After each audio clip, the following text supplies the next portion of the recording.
2014, your book Social Physics came out, and I read it, actually listened to it.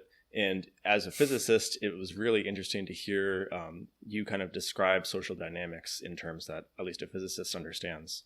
Could you just walk us through some of the insights? So one that really stuck out to me was the notion that the flow of ideas and the easiness of ideas to flow in a group of individuals was the most important factor in determining group success measured by various metrics.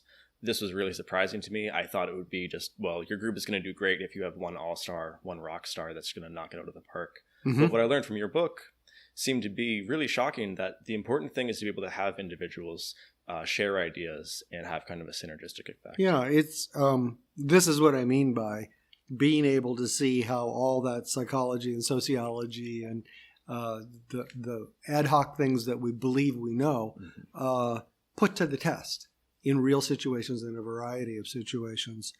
And, from the physics point of view, it's a little like a spin glass, but where it's heterogeneous. Mm-hmm. And the heterogeneity induces a reaction diffusion field on it. So what you get is you get clumping.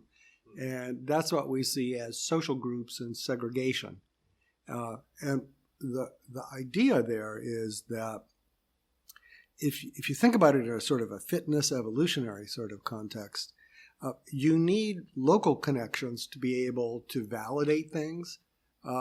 Is this really right? Right. To trade knowledge, share knowledge. Also, there's a lot of exchange going on. Mm-hmm. I help you, you help me. This is the way it goes.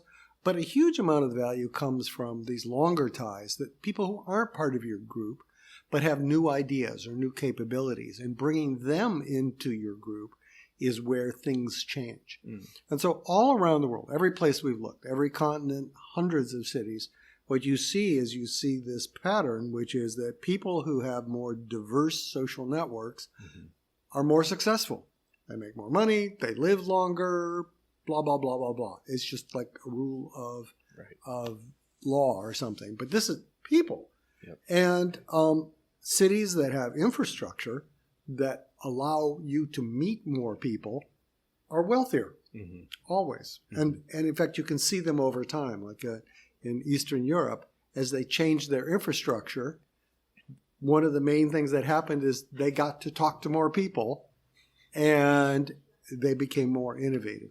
And you can show this is a causal process in lots of ways. You can look at things where they put in transportation networks or things like that.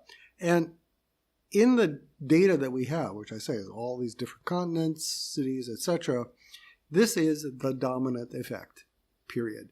It is often 50% of the variance, whereas things that you would think of, like education, centrality, training, things like that, make up the other 50%. Sure. And so, the intuition we have from personal experience is that, you want to have a superstar. Yep. Right? Yep. And actually that's true if you have a problem or a group that has to make a decision under extreme time pressure. And we just have to do it now because you can't afford the overhead of communication and sort of getting everybody on the same page.